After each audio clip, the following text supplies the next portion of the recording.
Hello, my astrology friends. This is Lada from AstroladaOfficial, and we continue the 2025 astrology marathon. Today, my guest is Vedic Sidereal Astrology, Parvati. Hello, Parvati.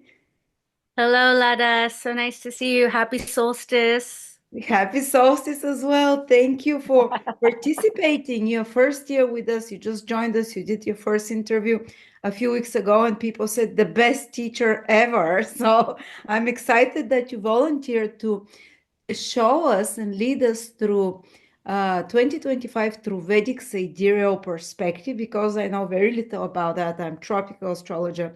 So thank you for volunteering. And Parvati is offering 10% off on some of her readings. I'll put a link below with description if you want to connect with her for the next 3 weeks.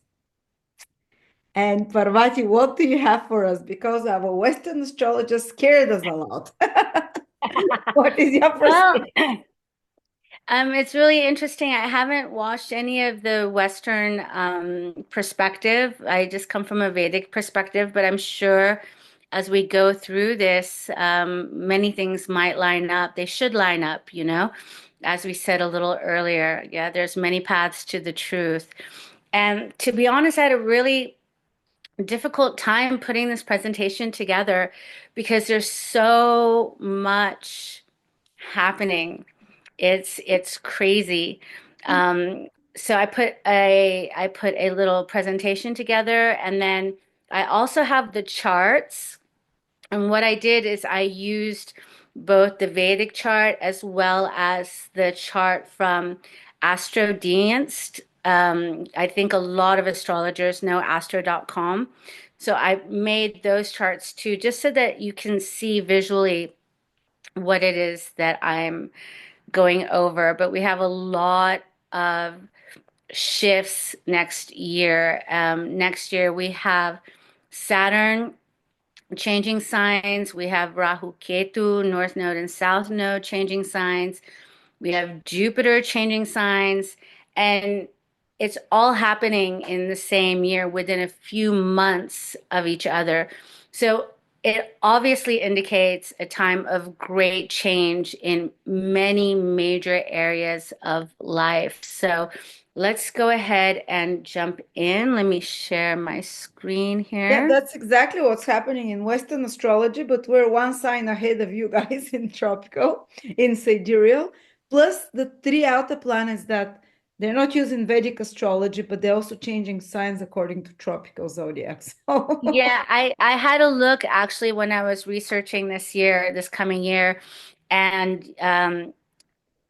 Uranus is changing signs in the Vedic system as well. okay. So yeah, there's a lot of shifts going on. A lot. It's going to be a pretty crazy year, one like we've never seen. But it seems like as we go along, it just gets crazier and crazier. So this is my forecast, my presentation. Now, before all of this craziness starts, in up until March of next year, the planets are going to be still in the positions that they are now. In the Vedic system, we have Jupiter in sidereal Taurus. We have Rahu and Ketu in the Pisces Virgo axis. And then we have Saturn in his Multrikona sign, where he's very strong in Aquarius. In February, of course, is Chinese New Year. And we're moving to the year of the snake. And that's also very symbolic. The year of the snake is all about transformation, all about shedding our skin, all about letting go of the old. Now, change is very difficult for most of us, right?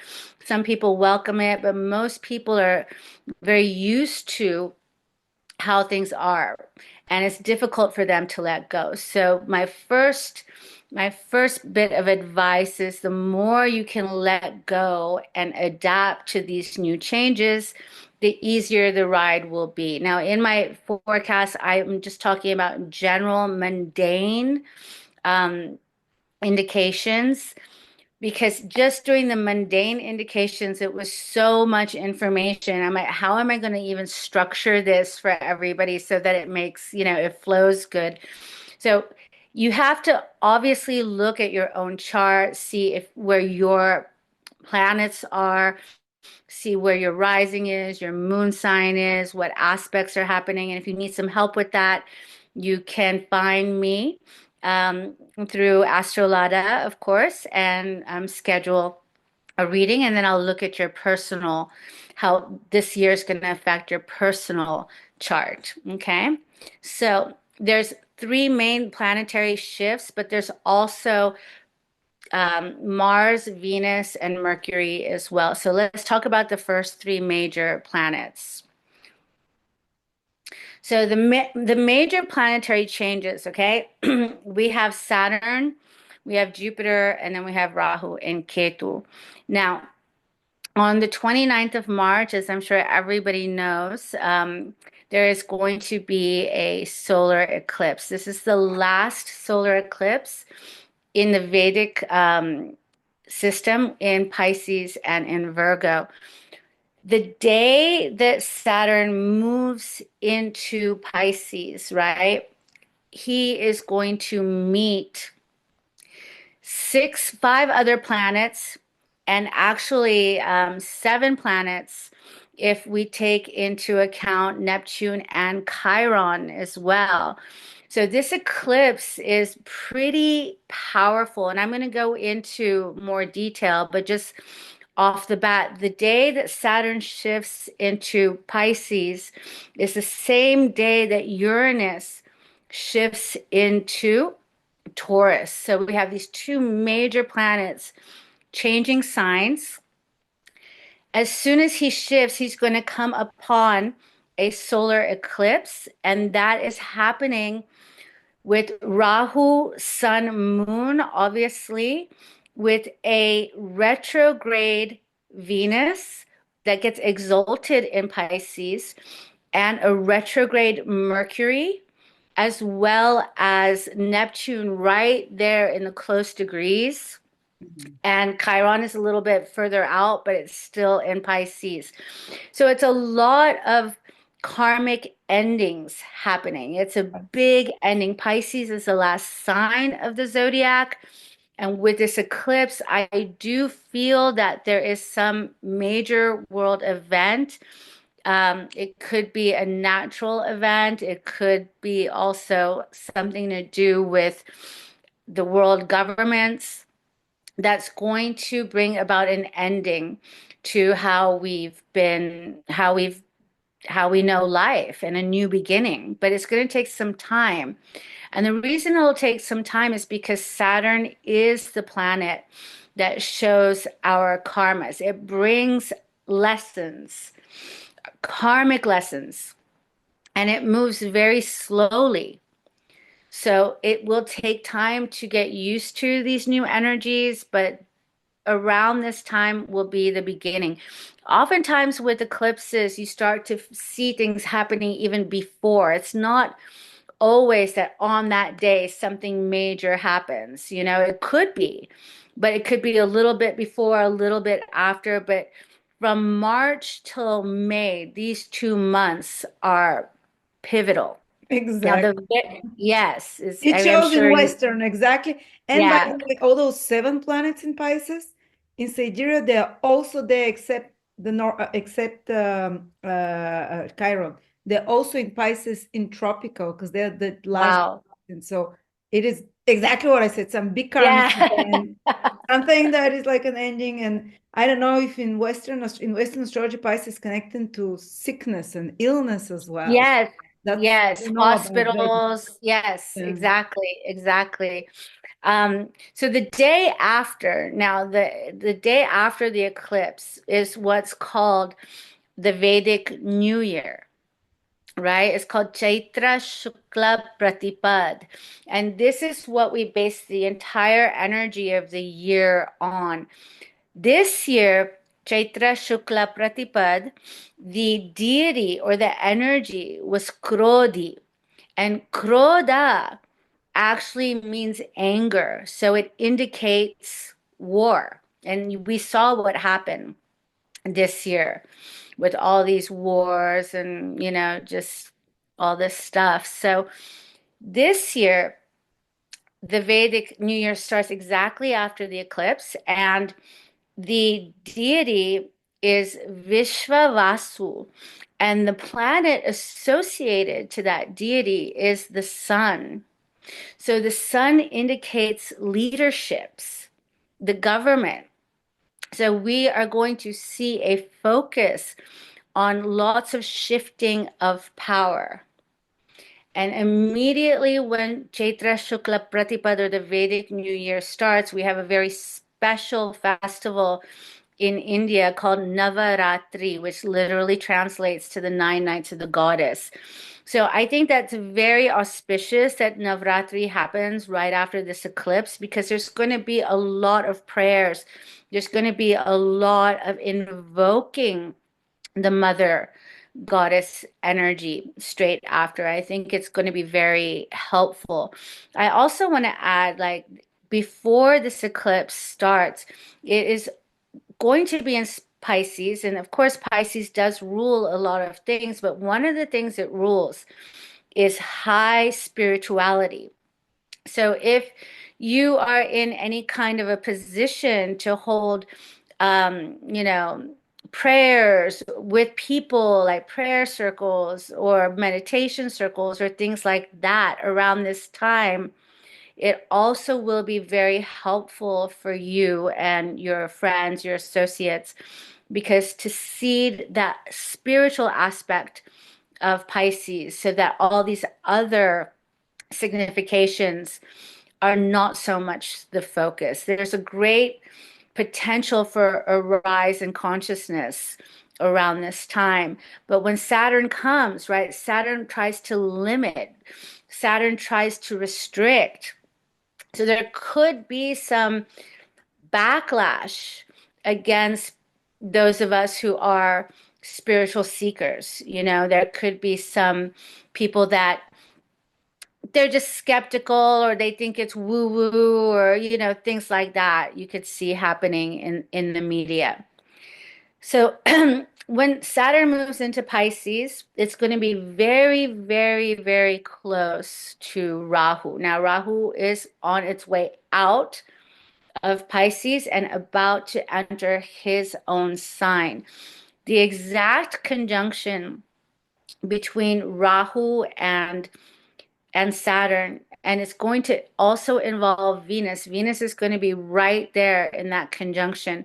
Happens on April 21st. Now, I did some research, and the last time we had Saturn conjuncting Rahu in Pisces was in 1968. Oh. And we all know what happened in 1968. We had the assassination attempts, or the assassinations, actually, not, it happened, of both Martin Luther King and Robert Kennedy. So Mm. this part is really, really lit up for me, because I do feel that next year there will be some attempts of assassination Mm. on our leaders. Because remember, the sun, right, is indicated for this new chapter, for this new year. Can So I that's, ask, is in yes, Saturn and Rahu in Vedic astrology are both malefic, aren't they? So when they yes. come together, it's like because in Western astrology we can sugarcoat everything and give it positive view, but I know that Vedic is like Saturn and North Node together. It's danger, danger situation. Yeah, it forms a very malefic yoga, and the element of Saturn is Vayu, which is the wind, right? So if you think about it, like Saturn's very thin, Saturn, it's the wind element, and Rahu is also the wind. Mm. So if anybody studies Ayurveda and understands the different elements in the doshas, the wind element is what creates instability, not only in the body, but everywhere, right? So the wind combined with the water, we could put those elements together. There could be higher typhoons, cyclones, things of that nature occurring. Um, Pisces is the ocean. So it's not so much, the wind drying up the ocean, right? Because the wind also dries things. It makes things brittle, causes things to be unstable, to break. It's a breaking energy. But, we could later on in the year see the drying up of the water element, and it could cause maybe floods in some places and droughts in others. So that is something to be aware of. So that's really interesting. 1968, a lot of shifts were happening. People were protesting the Vietnam War, all of this. And we can kind of see a similar energy surfacing Mm-hmm. this coming year. Then we have Jupiter. Now, this is also really interesting. Right now Jupiter is in Taurus, but shortly after, on May 14th, Jupiter enters Gemini. And excuse me, I'm just getting over a cold, so I apologize for my voice. So Jupiter enters Gemini, and it's really interesting because Jupiter is going to move very, very, very quickly through Gemini.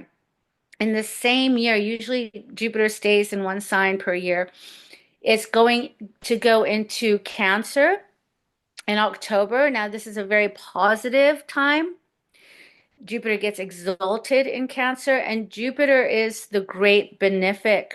So when all of these major planets are going to be in Pisces, what's interesting, I'm just going to backtrack a little bit, is that um, Venus gets exalted in Pisces. She can express her highest significations in Pisces. It's usually a beautiful time, but with all these other planets there, it's difficult for any one planet to be able to fully express itself, right? There's a tug of war with that planetary pileup.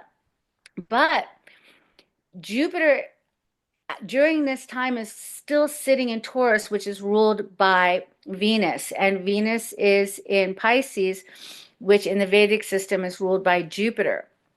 So they have what's called a parivartana yoga. There's a mutual exchange of placement. So this Jupiter is the one planet who can help us during this year and really be strong in like trying to balance out any of the calamities that can occur during this eclipse and onwards. So that's important to remember. And when it goes into Gemini, it will be aspecting when Rahu moves a few days later, it will be aspecting Rahu as well. So that's going to help the significations of Rahu express in a more positive, beneficial way. And Rahu is very strong in Aquarius. He's the co-ruler of Aquarius. So when we go through the slides, you'll see it's, inventions that can help humanity, new technologies, new inventions. That's just going to skyrocket. And because of Jupiter's speed through Gemini, all of the significations of Gemini will expand very rapidly.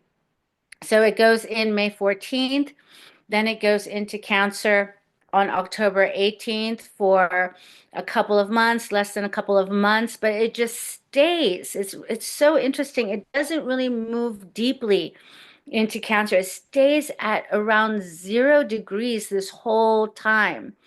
So whenever any planet is on one particular degree, kind of stationed, if you will, not moving, it has a lot of power to be able to express itself, right? It's very solid. So the things that are going to change have this power to not only stabilize, but staying power as well. And of course, Jupiter retrogrades every year, so it's going to retrograde in Cancer starting on November 12th, and then it moves back into Gemini. So it's very interesting and it's very helpful as well. And then, of course, Rahu changes sign, Ketu changes sign. Rahu goes in a very comfortable position for himself in Aquarius. Like I just mentioned, there's going to be a growth in technology, in new inventions, like the whole landscape of how we go about doing things is going to change drastically. And with Ketu moving into Leo, it's also a very interesting sign placement for Ketu because Ketu gets what's known as Ayush exaltation in Leo. So it does well. Ayush means life, longevity, health. And in Leo, again, it's the sign of the rulers. So Mm-hmm. Ketu is quite powerful there. And as you know, Ketu has this tendency to cut things off, withdraw things, get rid of things. So again, this whole change in world leadership, sudden surprises, because Ketu is like the wild card of the planetary pantheon. It's past life karmas. It's all things from the past. And so we never know really the way it's going to express. We do know that it's known as the moksha karaka. So it liberates. And that liberation is often painful because we're not ready to let go. So that is also another indication. When Rahu and Ketu move into Aquarius and Leo, it's going to form what's known as a Kala Sarpa Yoga in the sky, which means all the planets are in between the Rahu and the Ketu axis. Now, Pluto is not in that axis, but in the Vedic system, we don't take into account the outer planets, but Neptune and Uranus are also inside of that. So it's like the planets are swallowed in the belly of the beast. So that puts a great amount of pressure on all the other planets to be able to function. And that Kalasarpa yoga also lasts for a couple of months until Mars transits conjuncts Ketu and moves into Virgo. Then Mars will break that Kalasarpa yoga. So how would it break? Again, the significations of Mars are difficult. It does indicate, aggression, anger, war, things of that nature. So something can also happen around that time when Mars breaks through the Kalasarpa yoga. The people might be feeling under pressure, unable to move forward, confused, not sure what direction to go, then something can happen. Well, Mars can indicate something happening to get that energy Then we have the moving. Kala Sarpa yoga almost for 2 years. It would form very often in Yes, the lockdowns. So we that's did. We did have that. usually And locked. it's interesting that you go ahead. No, no, that was all I wanted to say because It's we know interesting that more you brought about that Kala up. Sarpa. Yeah. Because I did also pull, like what I did is I put all these charts to show you guys the formations, but I also pulled the chart for the great conjunction that Jupiter and Saturn made back in December, like late December 2019, early January 2019, when they were together in the same sign on the Vedic side in Sagittarius, which was the trigger for all of this stuff that happened in 2020. So it's interesting because Jupiter and Saturn are also going to be in Kendra to each other, which in Western terminology that they're going to be in a square to each other when Jupiter moves into Gemini. So that energy, right, gets triggered again. Not the same energy, but similar sort of energy. Okay. Now, usually when I'm looking at the year ahead, I don't look so much at the faster moving planets because it's the slower moving planets that really lend its energies because faster moving planets are moving all the time. But I this year is different because Mars has been in Gemini and Cancer for nearly a year, like 10 months. It started in August of this year, and it moved into Gemini, and then it moved into Cancer in October of this year. Then it retrograded. So right now we have Mars in Cancer, and it will be retrograding in Cancer. It's retrograde right now until the 20th of January, where it will stay in Gemini until the 4th of April, and then in April move back into Cancer. So this section of the sky, if you have lots of planets there, depending on what houses these two signs fall in, there's been a lot of frustration and changes and misunderstandings and just a lot of difficult energy because Mars, I'm so sorry, Mars is debilitated in Cancer. And whenever I see the planet Mars in Cancer in personal horoscopes, it shows a great deal of wanting to protect one's home. So here I see there's going to be a lot of action around themes like homeland security, yeah, domestic uh, terrorism, right? Things of that nature. There can be a very strong um, police typing or policing Mm-hmm. of the homelands. Mm-hmm. Okay. We're already wondering if that's not what the drones are doing. You know, Yeah, there's drones. those drones. Yeah. It could be actually. And when I was researching, there's also has been this very quiet sort of movement where they're building in the United States these what are calling cop cities as well. I don't know if you've heard about this, Lada, but Oh. they're doing it in Atlanta. They're doing it all over the United States, and it's this rollout of having these cop cities where, like surveillance and things like Yes. this. Yes. Police presence is going to increase under, for our safety, right? Mm-hmm. Because that's It's always for the safety. It's Mars always. in Cancer, right? Yes, Mars and Yeah, Cancer. it's very strongly indicated. And then we also have Venus. Now, Venus usually moves through a sign, relatively quickly, but Venus is going to be in Pisces for a really long time as well. So we have all these planets hovering in certain areas of the sky for a while. And Venus is going to enter Pisces on the 27th of January, and it's going to stay there until the end of May. So, in one way, Yeah. Pisces, Venus in Pisces is usually a very beautiful time, but Venus indicates, women's rights, females. It also indicates luxuries. It indicates liquid money, right? It's money, it's food, it's all the things that make you sustain you, nourish you, make you feel good, right? It's the ruler of Taurus. So Taurus is finances, right? It's banking, it's all of these things.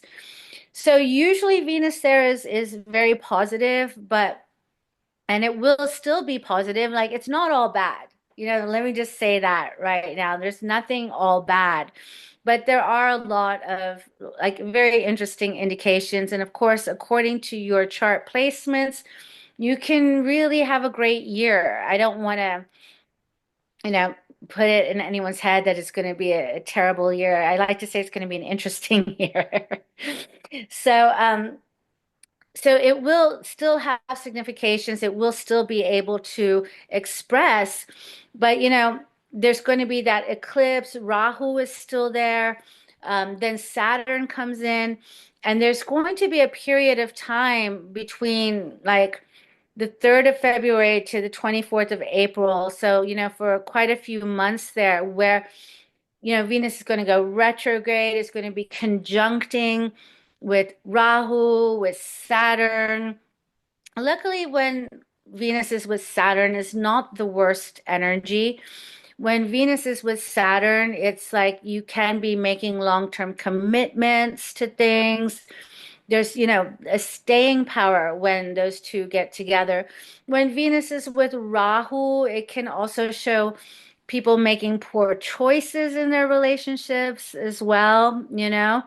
And there could be some element of deceit when Rahu is with Venus. So just things to be aware of. The most important thing during all of this is to stay grounded, centered, and not, freak out, to stay in a balanced state of mind. But it is difficult, for Venus to express during that window. The good news again is it is getting support from Jupiter because they do have this mutual sign exchange, which is called a Parivartana Yoga, which will help. They're the two great benefics, Jupiter and Saturn. And usually they have different areas that they like to rule over, right? Jupiter usually rules over the more spiritual, the higher wisdom, the knowledge. And um, Venus rules over the material. So they're both give blessings, but in different areas. But I think due to all of this other planetary commotion that's going on, Jupiter and Venus are going to have to come together and join forces for the good. Mm. So this is our savior, both of Yes, these yes, planets. fascinating. And then, of course, we have good old Mercury, and Mercury is debilitated in Pisces. So it's very hard for Mercury to analyze, right? Pisces is the ocean. Mercury is the analyzing, the intellectual, the making sense of things. So when it's in Pisces, it's very hard for it to categorize things because it's just this big ocean of consciousness. So that's why it gets debilitated, but it will be with Venus. It will be with the exalted Venus in Pisces. So that helps to uplift Mercury. But it just indicates in a general manner, like the inability to intellectualize and make sense of things.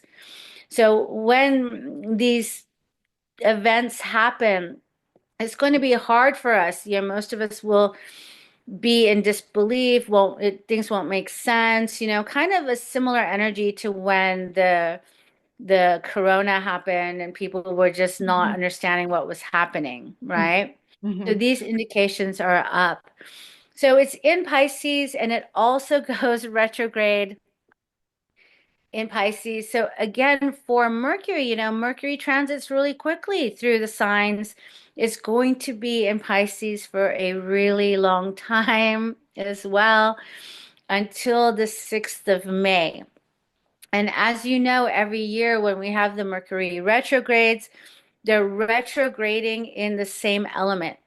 Yes. So this year, Mercury retrograde is going to affect all the water signs. So water is a big theme for That's 2025. exactly. I just recorded my video for 2025, and the first 20 minutes I'm talking, it's all water. Even in Western, Yeah, it's all water. All the planets are retrograde there. And this is the big word for 2025. So you see, it's true. All roads lead to Rome. We're coming. they all do. See, I love it. So then what I did, because it was so hard with so many different movements, right? It was so hard for me to think of a way to be able to present it in a way that, because there's so many dates to keep track of, so much to keep track of, even I was confusing myself. So what I did is I put together some key words that indicate possibilities of these planets in certain signs. Oh, And then what I'll do is I made charts for key dates and we'll just have a look at the different charts, okay? awesome. So, and please, Lada, feel free to join in because I love that the Western and the Vedic are just sort of, lining up in the indications This for year they are. It's crazy.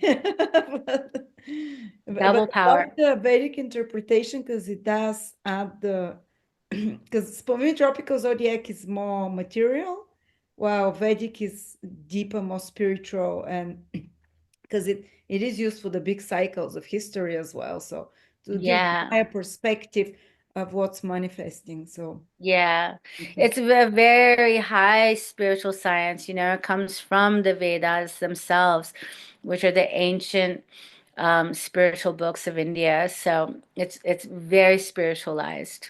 In fact, all of our remedies are also very spiritual remedies. I mean, so it's all about that. So let's get move to Saturn in Pisces. Now, this is just a recap of what I spoke about, right? Um, 7 planets if we include Chiron and Neptune there in Pisces. So it's a big one. I'm Um, thinking either tsunamis or something coming over us like a wave. yeah, And it Pisces could is be, sometimes grieving or healing. I don't know what is Pisces to. There's so many things it can be. yeah, there's a lot of indications, there's, mass hospitalizations. There could be some major kind of, glacier or because, Saturn is the breaking, Mm, right? yeah. And So Saturn there is could be, ice. Pisces. yeah. Yeah. There could be something along that lines. There's the solar eclipse. Uranus enters Taurus. I talked about the next day about Chaitra Shukla Pratipad and how the deity is Vishwavasu, which it indicates a lighter year with ups and downs. I can't say that it's going to be like just everything's going to be so much better, but it's not going to be as intense as far as it was this year with all of the wars and the fighting. There could even be some sort of ceasefire or some sort of signing of agreements as well on the table this year. Then we have a very interesting formation, and when I go over the charts, I can show you. Um, but it forms when this is happening, it's forming a Shula Yoga. So that comes from the word Trishul, which is the trident of Lord Shiva, or you can even say the trident of Neptune. And all 3 planets, not including the outer planets, but all the planets, sorry, are going to be in 3 signs, forming what looks like a pitchfork or a trident in the zodiac. And this can indicate some sort of painful event as well, something that hurts, something that stings, some sort of a jolt to our systems. Mm, And then when Saturn and Rahu conjunct on April 21st, it will also have that aspect of a debilitated Mars from the sign of Cancer. So again, I do feel like whatever events happen around that time is going to cause some sort of a uprising in Mars kind of signification. So whether that's military, whether that's police, something about Homeland Security, mm. the chances of that happening are quite high. Actually, I wonder if I can just quickly stop sharing this screen and share with you the charts here, just so you can see that Shula Yoga. occurring. So on March 21st, let's see here. No, it's here. Sorry. Um, so we have all the planets. You see, one, two, three, opposing Ketu. Yeah. Um, so this is what's called the Shula yoga. And speaking of Ketu, when this eclipse happens, um, Mars is going to be aspecting Ketu as well with Mm. its fourth aspect. And Jupiter is going to be aspecting Ketu as well with its fifth aspect. So all of the planets, really, all of the signs are involved in this eclipse in one way or another. Either they're all sitting with Rahu and Sun and Moon, or they're giving their aspect to Ketu, which is the trigger Mm. for the past sort of karmas to come into effect. I hope that helps. I think I made an astro chart of it as well. Yeah, there we go. Can you Great. see that? Yes. Everything Yeah, so applies. there's that. Yeah. There's that Shula yoga. And even though these planets are here, they're actually here. They can't fit into here. So one, two, and three, right? Wow. So yeah, it's a big, big time um, for all of us, for all of humanity. And things happen, but it's what do we do with it that matters, right?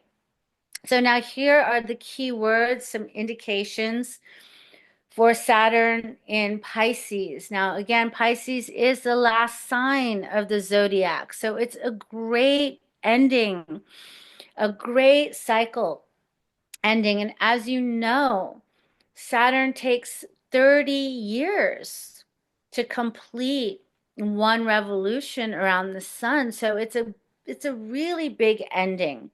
What happens when Saturn is in Pisces is the ending of the last 30 years and the planting the seed for the next big Saturn cycle. Saturn's restrictions, endings. Saturn, because it is the Vata Vayu element, it indicates also a heightening of fear. Mm-hmm. Saturn and Rahu together, right?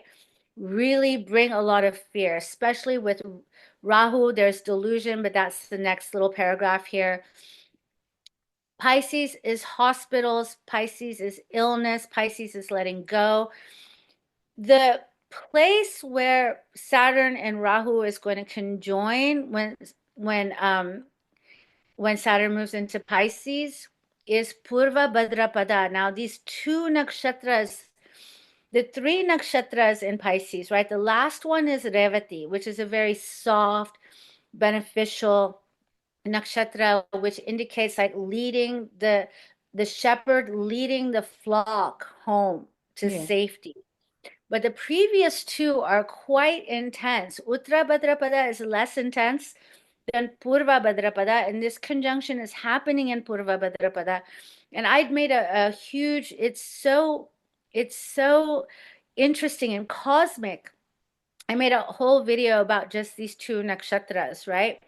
The energy of Purva Bhadrapada is one of like a sudden awakening, a sudden upliftment, an upward movement. It's more of a fire energy. And then the energy of Uttara Bhadrapada is more of a water energy. Again, that of the serpent of the deep, but both are connected to the deep esoteric serpent energies which are needed in order for us to evolve, basically, right? If you know the story of the churning of the ocean, right? This is a great story in the Vedic mythology. They have to use the serpent, right, as a churning rope, right, to bring up the nectar of immortality.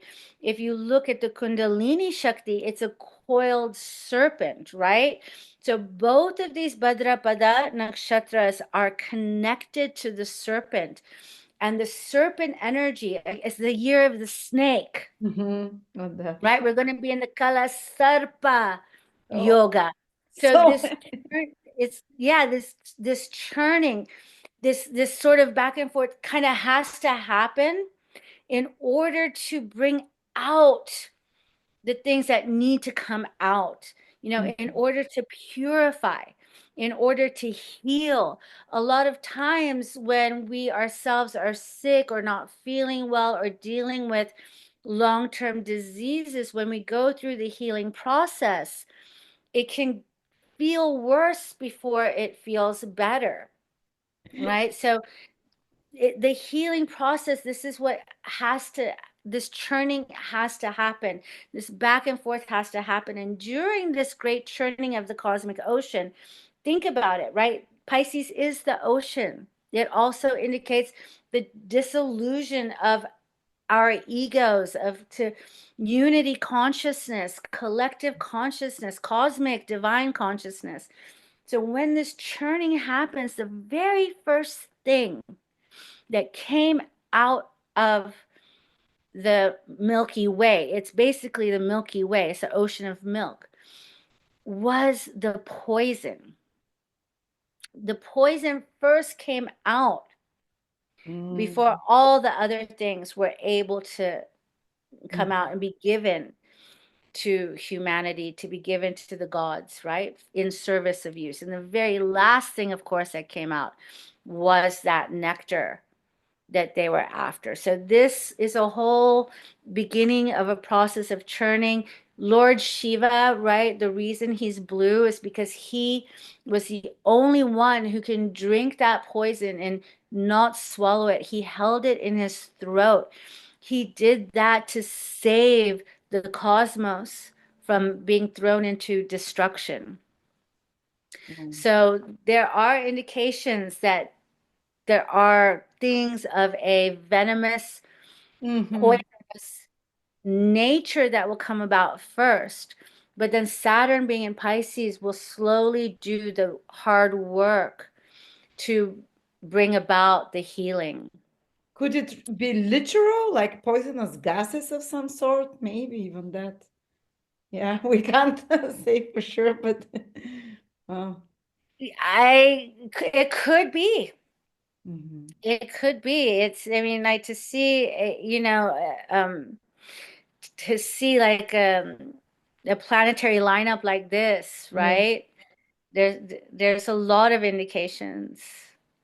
There's a lot of indications. It could be. I'm not going to say yes, but I'm not going to Yes, say no. God only knows. We're trying to figure out what Right? So then, of astrology. course, there could be waterborne diseases as well. The fear is very heightened because of Saturn. Saturn brings fear. Saturn brings anxiety.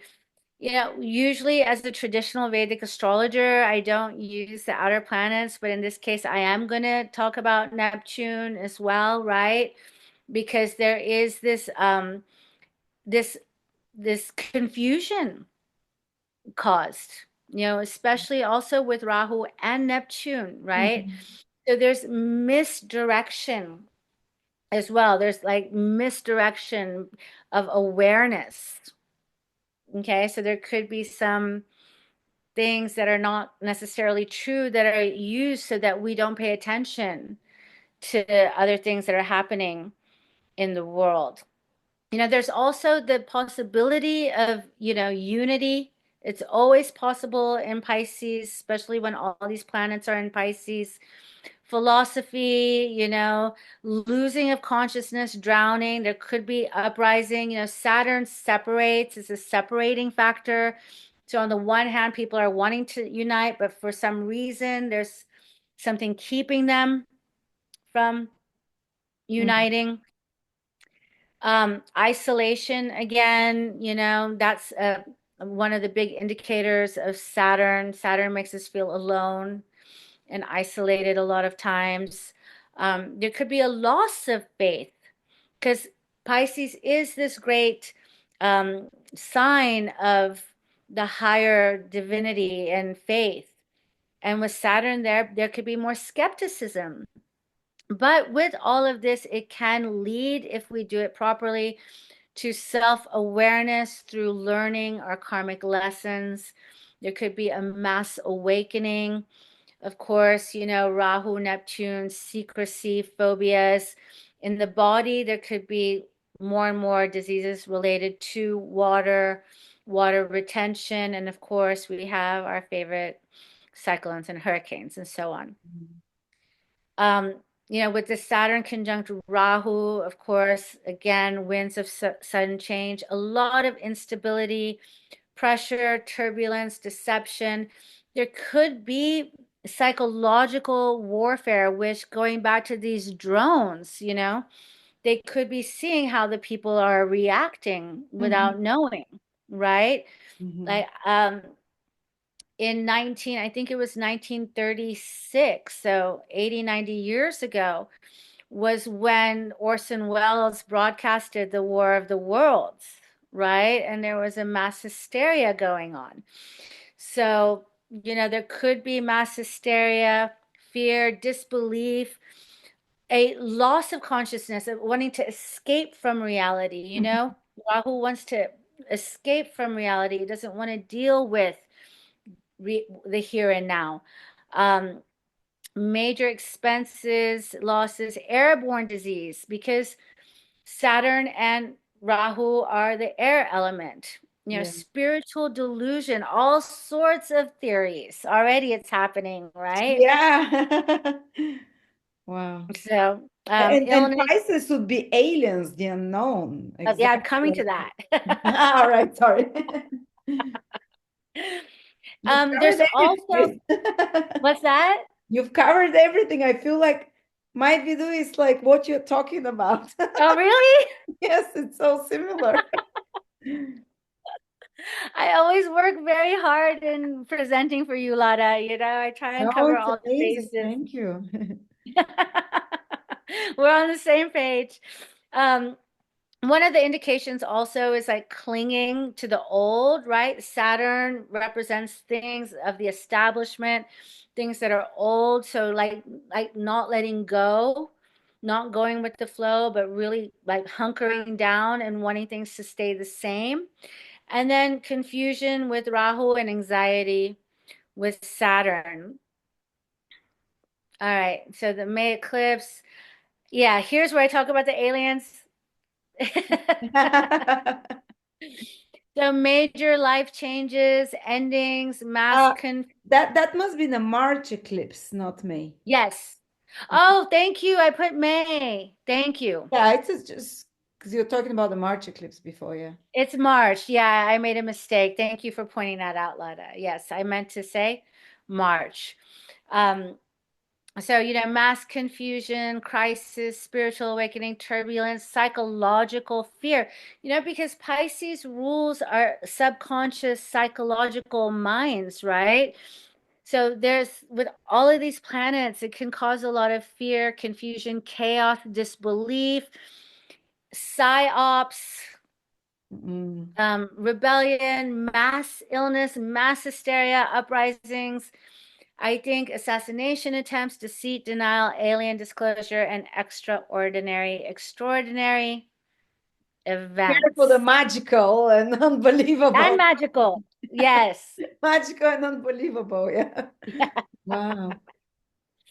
So those are really sort of the indications for this pileup in Pisces, the conjunction with Rahu and Saturn.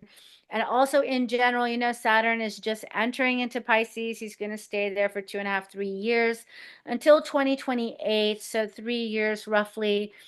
So, he's got his work cut out for him. Luckily, Saturn and Jupiter are very neutral to each other. They're not like great enemies. They kind of let each other do their thing. When when Jupiter moves into Cancer, it will help the sign of Pisces because it will be aspecting Pisces. So, we have a few years for Saturn to work its magic. It's just that when any planet moves into a sign, it's not at its strongest to be able to put things in order because it's just getting used to a very brand new environment with all these other planets there, kind of it's hard for him to really get his work done. Hmm. But and he's going to be in those beginning degrees of Pisces for the whole year, more or less. I think he just goes the highest in the Vedic chart, the highest maybe 5 degrees max. And then, he retrogrades. So he's going to be in those beginning areas of Pisces. And then the keywords for Jupiter and Gemini, right? I think the way we are going to be moving, right? Because Gemini is a very it's a sign for moving, communicating, commerce, intelligence. With Jupiter there, it's going to expand all of those significations. Transportation is going to be key, the way we get around. So there's going to be changes in that, intellectual growth, inventions, actually expansion in commerce. Um, it could also indicate education, students uprising and protesting, and it will expand the way, not only with transportation, but the way that we travel. And then Rahu in Aquarius is going to be really strong, really strong. When Rahu is in Aquarius, it's like out of the box things, inventions, creativity, technology, new growth in infrastructure, things that are going to, even though there's all of this ending happening, there's going to be new advancements to help expand us as a society. Here's where I didn't put it in the keywords, but this whole Space Force thing can be launched as well. New different tech, just like the AI, all of this for the next year and a half is going to go bonkers. It's going to be berserk. So I see a lot of growth in new ways of expanding our reach. And in Western astrology, we also see the same through Pluto in Aquarius. So again, it Wow. repeats. Yeah, Pluto in the Vedic system is still in Capricorn. So what that shows me is that all of this growth that's possible, there's going to be this old established regime, right? The Mhm. old boys club Yes. that wants to, Yes. yeah, you know what I'm saying, wants to hold on Hold to on the that. power and Yeah. So absolutely. then keywords in Ketu for Leo, again, they're the government basically, Leo, right? The rulers. So there can be a lot of shifts happening in politics and power struggles, potential loss of certain political leaders. And, you know, in a way, we've already seen this kind of shift happening. Look at what just happened in Syria, right? Hmm. The rebels just came in. Assad was in power for 50 years. And it was like, okay, see ya. And it changed like this in a blink of an eye. Wow. So Hmm. it's lots of things in that realm are very, very possible. And then lastly, my last slide here is Mars in Cancer, which I touched on.